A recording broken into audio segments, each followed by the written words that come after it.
Today we are building MilkTPapi's PC.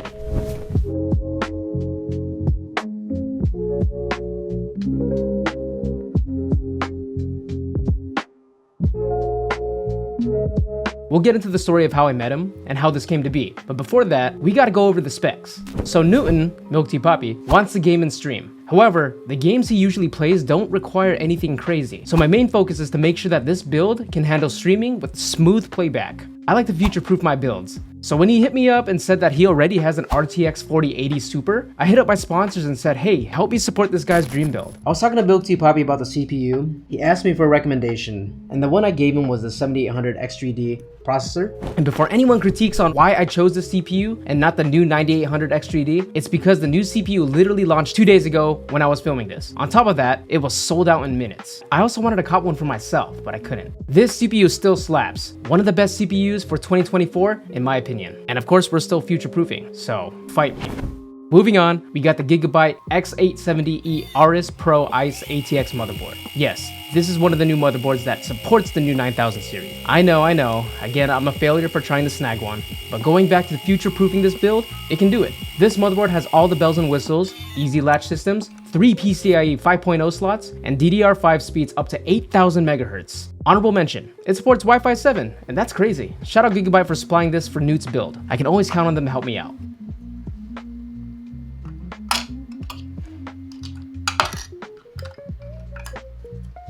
Now the easiest part to install on PC are the RAM sticks and SSD. We'll be using the Adata XPG Lancer Blade RAM sticks. Two 16GB sticks totaling 32GB of DDR5 RAM, and the XPG Gamix S70 Blade 2TB M.2 SSD. Shout out to Adata XPG for sending these out. Lately, I've been seeing the price to performance on Adata products, and they're slept on. So check them out in the description if you're interested. Shout out to Adata.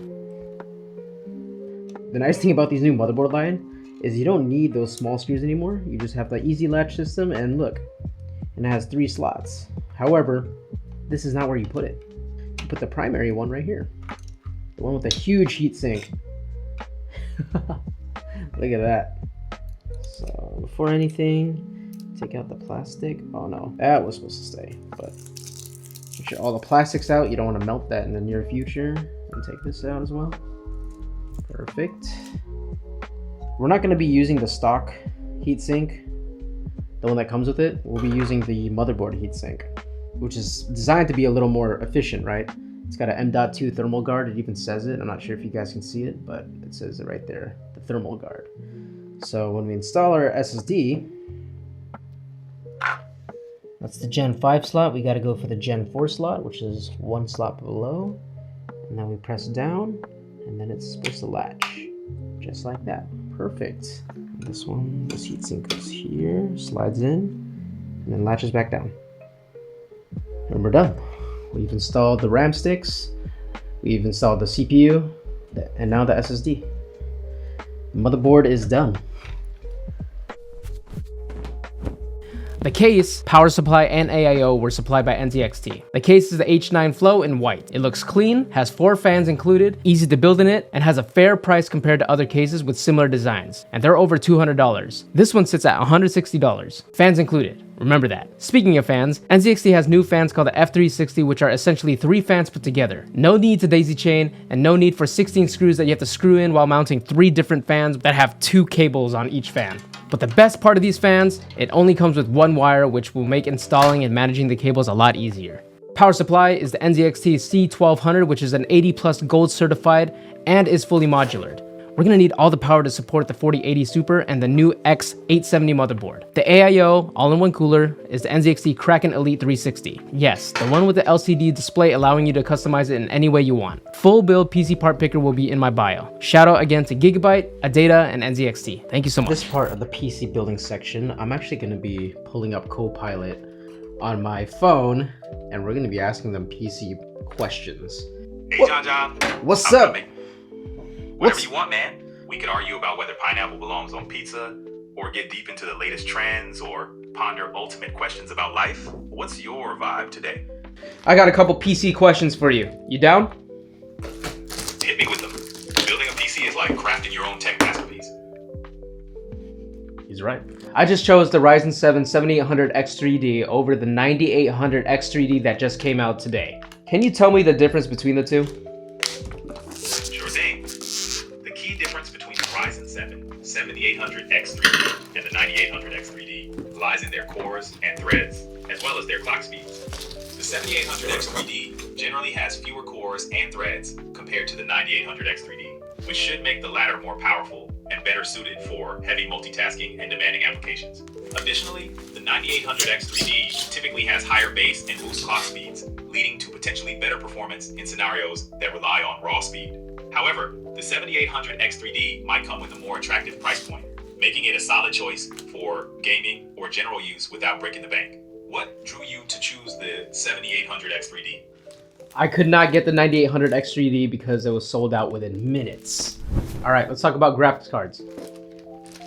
Graphics cards are the heart of gaming and visual performance. Whether you're after the latest NVIDIA GeForce RTX or AMD Radeon models, they're all about cranking up those frame rates and making games look stunning.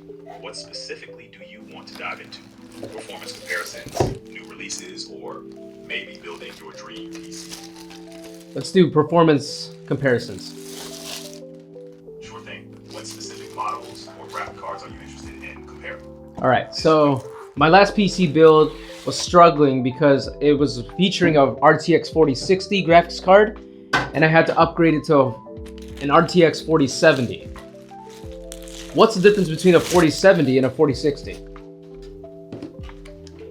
The RTX 4070 has more CUDA cores, higher memory bandwidth, and generally better performance for gaming and creative workloads compared to the RTX 4060. It also usually has more VRAM, which helps with handling higher resolutions and textures in games. How'd that upgrade work out for you? Seeing a big difference? Absolutely, huge difference. For sure. Going with RTX 4070 should give your PC a solid performance boost. Any specific games or tasks you're looking forward to testing with the new card? Call of Duty Black Ops 6. For Call of Duty Black Ops 6, you'll want to go with the RTX 4070. It can handle higher resolutions and settings, giving you smoother gameplay and better frame rates.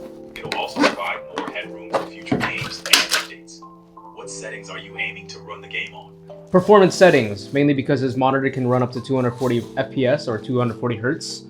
So performance-wise, that's what he wants to utilize in his build. What do you think? Good call. For Black Ops 6, the RTX 4070 should handle those high frame rates well, especially if you are aiming for 240 FPS on a capable monitor. Tweak settings like texture quality, shadows, and ray tracing for the best balance of visuals and performance. Any specific graphics features you're hoping to max out? Probably frames per second.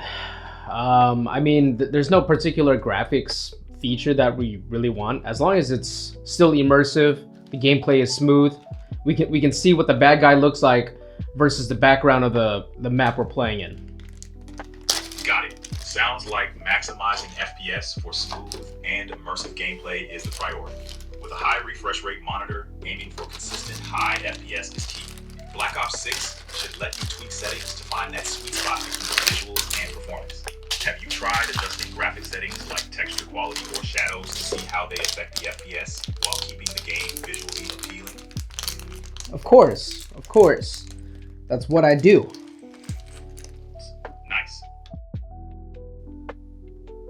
So we're pretty much done with the build, and I do have to say, it turned out super clean. I met MilkTPapi, or Newt, at TwitchCon 2023 in Vegas. It was a quick high and buy moment, but what blew my mind was that he remembered me. We actually ran into each other throughout the year, at events, and eventually led up to this. This masterpiece. Newt, I hope this build serves you well. There's no doubt in my mind that this build will be able to support all of your work and gameplay needs. I'm excited to share the next couple of PC builds in the next videos because I will be custom looping my personal build. So I'm super excited for that. Let me know in the comments below your dream PC build, and maybe one day I'll be able to build one for my viewers, aka giveaway. So like, subscribe, hit the bell notification for similar videos like this. Until next time, chat. All right, see ya.